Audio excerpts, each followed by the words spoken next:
Oke guys, welcome back to Gnosis alias Cakra Diva dalam pembahasan alur cerita Donghua Perfect World One Missy episode ke-204. Dan seperti biasa kita akan melihat para jenius muda yang masuk ke alam abadi telah kembali ke lokasi di mana kelopak bunga jalan abadi berada, dan para ketua sekte termasuk ketua Taman Bunga Matahari Iblis yang kita panggil aja dia si Bambang. Bambang memerintahkan para jenius muda untuk menyerahkan manifestasi keberuntungan mereka dan mengusir ahli-ahli muda tersebut dari bunga jalan keabadian. Mengetahui bahwa bunga jalan keabadian itu telah menjadi tempat yang berbahaya, para ketua aliran yang murid-muridnya memasuki alam abadi langsung menjemput mereka dan membuat satu demi satu ahli muda menghilang, menyisakan si Hao dan para jenius kuno yang memang sudah lama berada di alam abadi.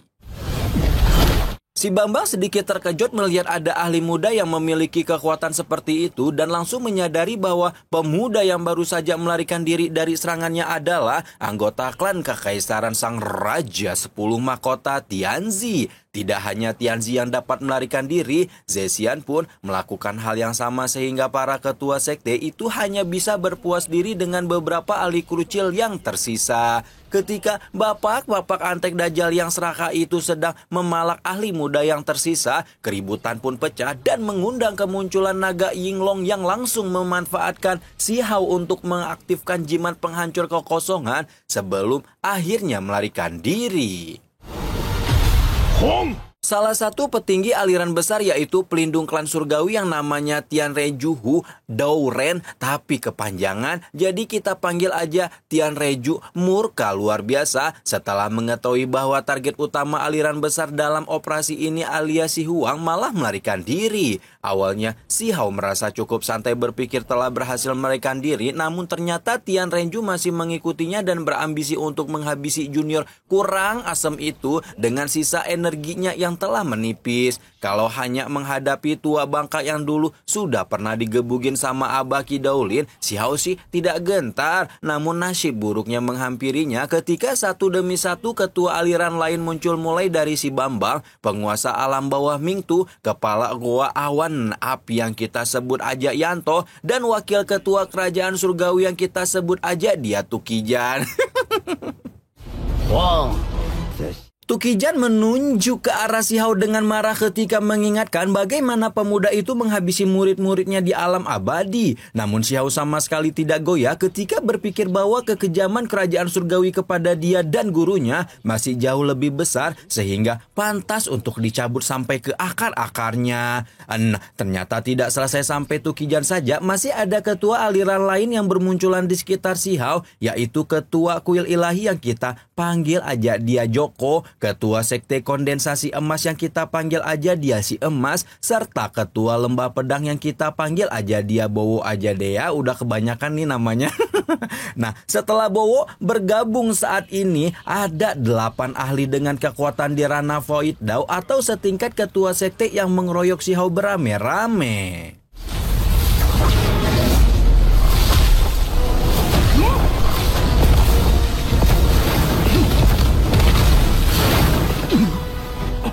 Meskipun si Hao merupakan ahli muda yang sangat luar biasa di generasinya, melawan 8 ketua sekte sekaligus jelas bukan merupakan sesuatu yang mudah untuk dilakukan. Sehingga walau dapat menahan serangan beramai-ramai itu, si Hao telah terdorong dalam kondisi terluka. Situasi menjadi semakin buruk setelah si Hao berusaha melarikan diri, namun malah muncul ketua sekte lain dari Luo Fazen yang ikut dalam perburuan dan membuat si Hao menjadi gemas sendiri ketika akhirnya melepaskan sebuah jimat yang dia sendiri tidak mengetahui apa kekuatannya. Untungnya Dewi Keberuntungan masih memberkati si Hao karena jimat itu mengandung kekuatan pedang dan langsung berhasil menebas Luo Fazen menjadi ketiadaan.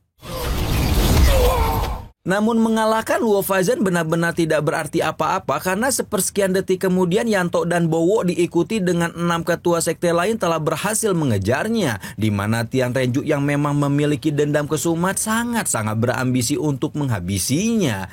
Sementara si Hao dikeroyok oleh para ketua sekte, Chow Yuseng yang diselamatkan dari jalan bunga abadi berpikir bahwa gurunya telah bangun dan buru-buru memintanya untuk menyelamatkan si Hao. Namun seberapapun Chow Yu Sheng bertindak, permintaannya sama sekali tidak terjawab, sehingga Si Hao benar-benar harus menyicip kematiannya sendiri.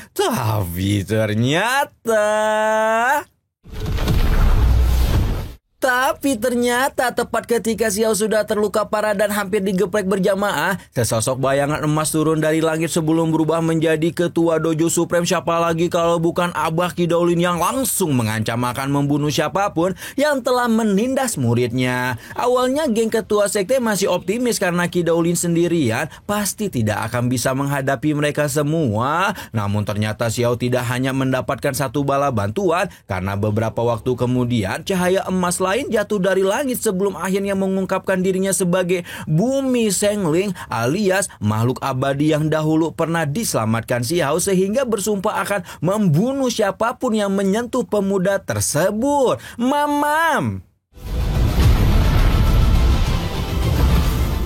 Baik Si Hao maupun para ketua sekte sama sekali tidak menyangka makhluk abadi akan datang. Sementara Qi Daolin dan Bumi malah khusyuk memuji Si Hao yang kultivasinya meningkat drastis dan melewati jalan tau yang luar biasa, sehingga pemuda itu pasti akan segera berdiri di tingkatan yang sama dengan mereka. Nah, ketika Qi Daolin dan Bumi datang, muncullah beberapa sosok lain, di antaranya adalah kepala generasi kedua Istana Abadi yang kita panggil aja dia Agus. Istana Abadi memang selalu menunjukkan permusuhan pada Dojo Supreme, sehingga Agus langsung menghardik tindakan Qi Daolin yang dulu sudah mereka berikan belas kasihan untuk melarikan diri.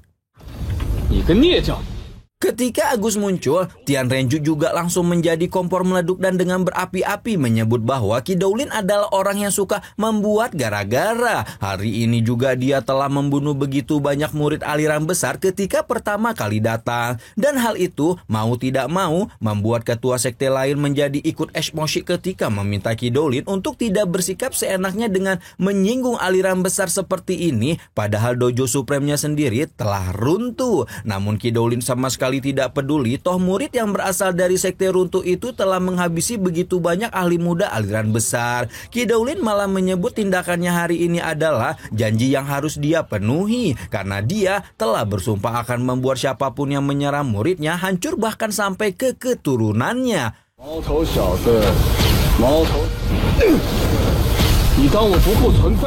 Perkataan tanpa gentar Qi Daolin membuat Agus auto murka dan langsung melepaskan serangan ke arah guru Si Hao sebelum dihadang oleh Bumi yang seolah tidak mau dilupakan keberadaannya. Agus meminta ketua sekte lain untuk turun tangan dan langsung didukung oleh Tian Renju yang sekali lagi mengingatkan bagaimana Qi Daolin telah membunuh murid-murid mereka dengan kejam. Baru setelah itu Tian Renju menyerang lurus ke arah Qi Daolin seolah telah gatal untuk segera membalaskan dendam. Namun pada akhirnya pelindung klan surgawi itu masih digebugin tanpa daya oleh Abah hingga sekali lagi kehilangan separuh tanduknya dengan sangat menyedihkan.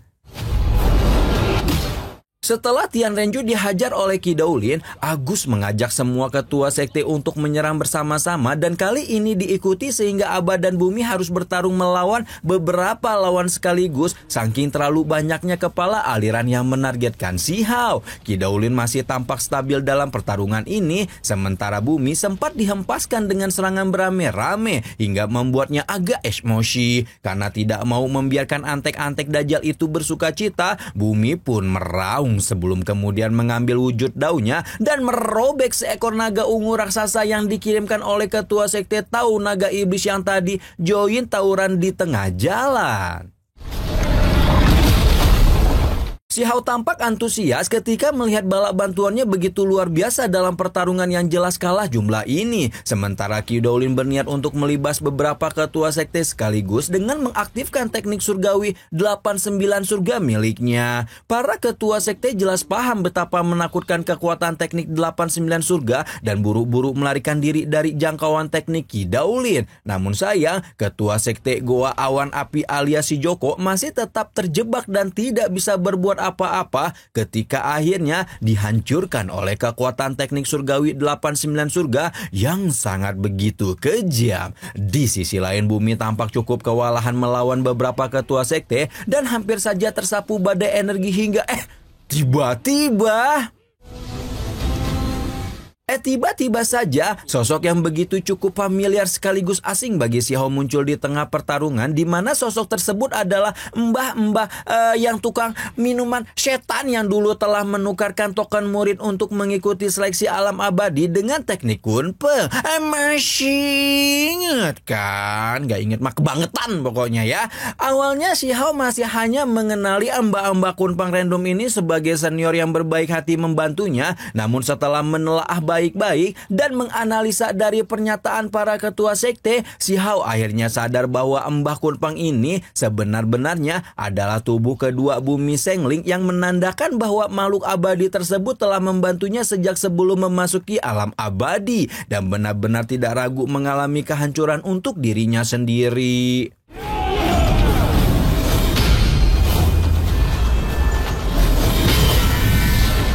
Karena sudah kepalang jadi dan melihat kesempatan untuk menghabisi Xiao dan seluruh pendukungnya sekaligus, para ketua sekte pun langsung membentuk penghalang tingkat spasial ketua sekte yang memang memiliki kemampuan untuk menyegel seluruh ruang. Namun bumi sama sekali tidak gentar bahkan setelah mendapatkan teror kematian semacam ini dan meminta sekte-sekte baru seperti mereka untuk tidak banyak tingkah. Karena kalau bukan dengan bantuan master kuno yang telah hidup selama satu era, aliran besar alam atas ini tidak akan mungkin berani membuat kekacauan di perbatasan belantara. Tidak mau membiarkan makhluk abadi itu terlalu banyak cincong, geng ketua sekte pun kembali menyerang bumi dan membuat makhluk abadi itu memanggil kembali jiwa kunpeng dalam darahnya.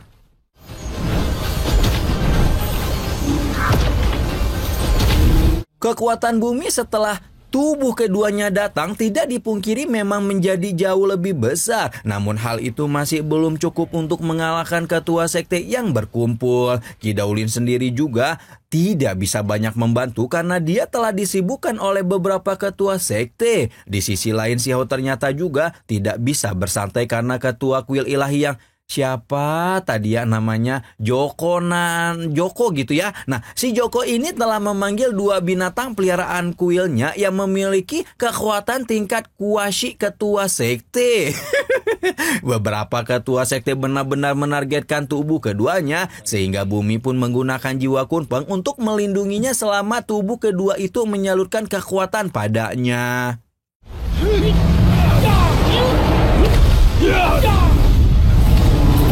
Namun bertarung sambil melindungi tubuh keduanya memang bukanlah sesuatu yang mudah untuk dilakukan, di mana meskipun bumi masih menunjukkan dominasi yang luar biasa dalam pertarungan ini, makhluk abadi yang juga disinyalir memiliki hubungan dengan kunpeng selaku 10 binatang buas kuno terus mendapatkan serangan dari segala penjuru. Serangan itu sama sekali tidak pernah berhenti barang sejenak pun, sampai kemudian puncak beberapa ketua sekte melepaskan serangan gabungan yang pada akhirnya benar-benar berhasil memotong kedua sayap emasnya. Bumi dipaksa meludahkan seteguk darah setelah sayapnya dihancurkan, namun hanya membutuhkan 1 detik singkat sampai kemudian sayap baru yang tidak kalah megah muncul dari balik punggungnya.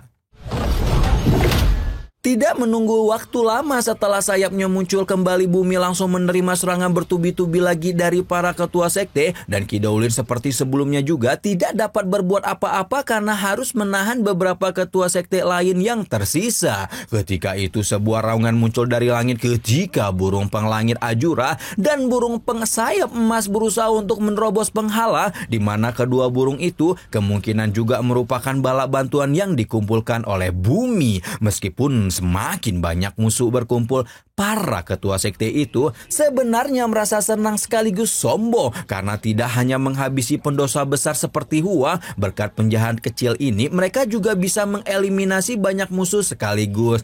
Tapi ternyata